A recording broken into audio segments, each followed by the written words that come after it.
about writing a thesis statement. We've already discussed that in one of the classes. It's a one sentence line. If I have not already reviewed yours, it just makes it easier for you to have a paper and a better starting off paper.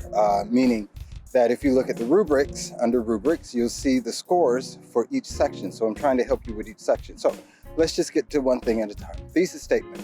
One sentence, usually in 3 parts, with a main topic and some smaller ideas, such as if you wanted to write about the unique Dahomey tribe and its inclusion and creation of masks and their implication on the culture, the folklore, and the youth of the society. That's an example of a sentence, just right off the top of my head, because all the points are there.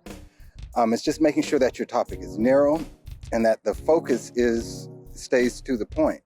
So you have a main point, an instrument.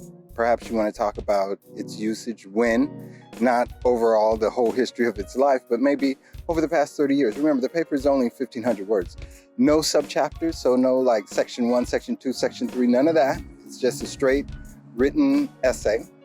Okay, so once you have your thesis sentence, that should be not at the beginning of your sentence. It's up to you. But you should start off on the general. So if you're writing about, again, that Dahomey tribe, you have to mention that part in Africa.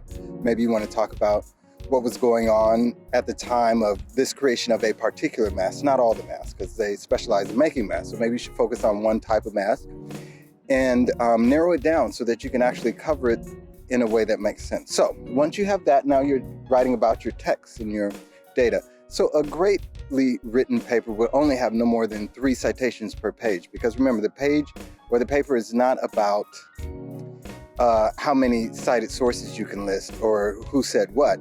It's really about supporting what you're saying. See, learn that point. Supporting what you're saying. That's what a good citation in a research paper does. It may lead the reader to understand more about your subject matter, why you chose this particular site. So now that we're talking about citation within the paper, you have a working document. A working document just means that, working document. It means it's something in progress. It is not a first draft. Okay, a working document should technically be no more than 2 or 3 pages. That would be your first page with citations and a works cited page sample.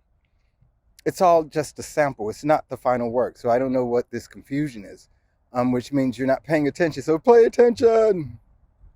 Okay, so again, your working document, I don't need the whole work. I just need to see a sample of your citations, in-text, footnote, and then a works cited page. So keep that in mind, people. Don't try to send me everything. It's not what I asked for, and it's not what it should be. It's a sample of what's to come. So even if you have a picture page, well, then you send me a sample of that. So this is all digital in that, and when you see the upload, you upload those 3 pages as one.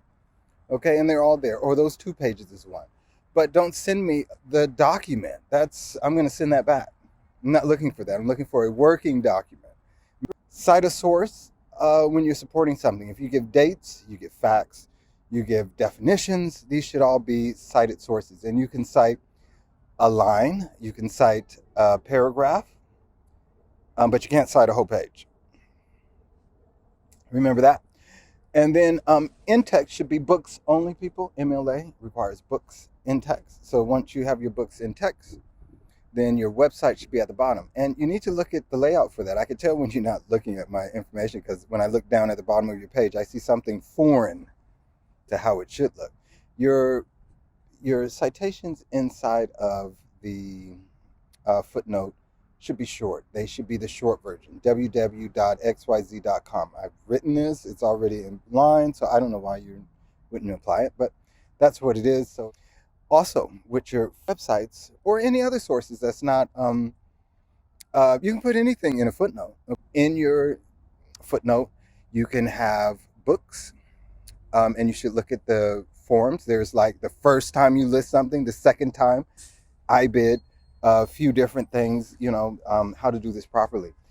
And this is where Al Purdue is good to show you how to actually list them in your works cited page. So your works cited page, if you're using footnotes, websites, remember that you put the full version here and also the access date. So when I say data is missing, that's what I mean. You didn't look at all the details correctly and you're probably missing something. It's a nice day. I hope you all have gotten some outside weather. I'm trying to move around so that people don't end up on my film, but hey, that's on them. So anyway, I'm not going to delete this. I'm just going to keep talking to you, okay? Let's see what else. So your works cited page, we covered that. Just look at Al Purdue. Make sure if it's an electronic source, you look it up on electronic source. If you have images, you make sure you look them up. By the way, your image page, I want you to put your citation underneath the image.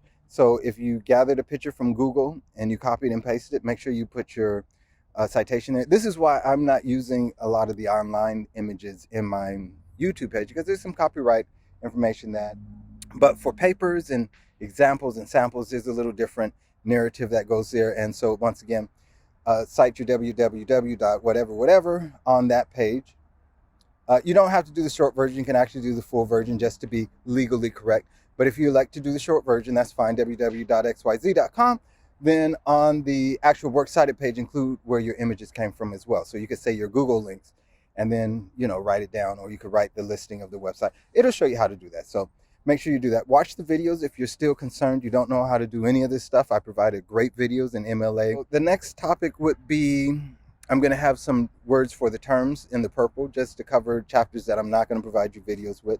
So some of the terms that I'd like to talk to you about are, if you remember from chapter 1, would be folklore, semiotics, comparative musicology, and ethnomusicology, which are similar. Comparative came before ethno.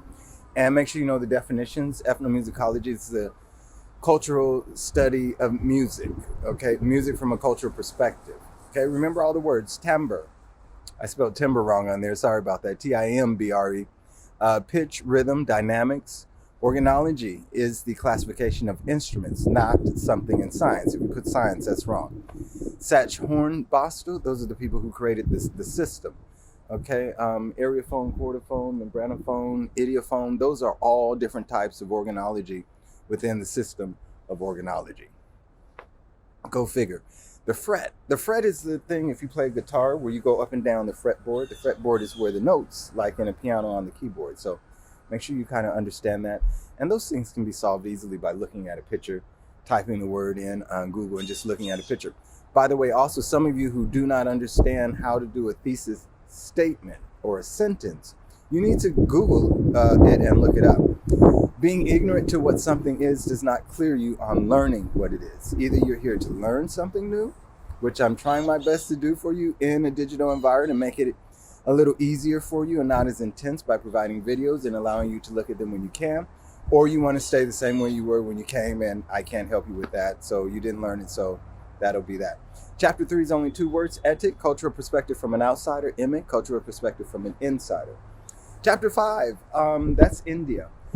I do not recall putting up a video for that. I may put some videos up, but again, they're not going to be point-based. If you decide not to watch them, that's on you, but I will be putting there so that maybe a raga, so you can see that, and maybe a few other items. But again, I'm not going to be asking you to write, because some of you have been doing beautiful writing. I want you to focus your writing on the final term paper, which the rubric is up. And in writing practices, there are little guide points on how to help you with that. So when I see your paper and I don't see that stuff applied, I just start heavily grading. So the caste system, if you're West Indian, you may understand that, because even in America we have a caste system, but we don't call it that. Because you're maybe British or one of the other colonist countries, they use a caste system. So that's a hierarchy based on how you were born. Hindustani, Karnik, these are cultural traditions from the north and south of India. Filmy is similar to, that's music and film, so we don't have to overthink that. It's similar to a soundtrack in America. So filmy, and you see the words quali. Those are devotional songs. It's important to note that a lot of people don't know that Michael Jackson did a quali album, which is international. I've only heard it once, and I've never seen it, but I have heard it, and it does exist. Raga is a type of music. It's Indian classical music, and it's in sections. Mode is a set of rules, and solfege is do, re, mi, fa, sol, la, ti, do, and tambura is a type of instrument. So there's a quick, version of what those words are. Now, if you want to learn more about them, all you have to do is use Google and YouTube. YouTube, really. Just watch videos, people. Oh, be aware of that. I may not test you on that. Bayin, what is Bayin? Okay, what is Shih Tzu? What is tablature? Remember, tablature Doesn't tell you necessarily what notes to play, but it tells you how to play the instrument. That's why when you watch the young lady play the queen, or the long board-like instrument, and she's doing all of this, that's tablature, that's the hand movement. And I gave you that in the video and told you to pay close attention to that. Jingju is Peking opera, so people like Jet Li, I'm trying to think, Jet Li, Jackie Chan, they came out of that, and that's where you have these highly ritualized cultural artists who specialize in the history, the martial arts, the language, and other things. And they come to New York once a year. And usually we hear that the Adhan is the call to prayer. Muhammad is one of the prophets. Shia, Sunni, Sufi, these are the cultural groups. Okay, the Shia is the mainstream, the Sunni is the minority, and the Sufi is the mystical. They're different. This is where your belly dancing can be found, etc., and things like that. The santur is a type of instrument, and I want you to look it up. So when you have an instrument, it's important that you take the time to look up the instrument and see what it does. It's starting to rain, so that means I'm going to go inside. And I'm trying. Okay, that's all I want to say. Take care of yourselves until next time. There'll be more videos with the terms and things as well, because I've already done them. I just have to upload them. See you guys soon. Ciao for now. And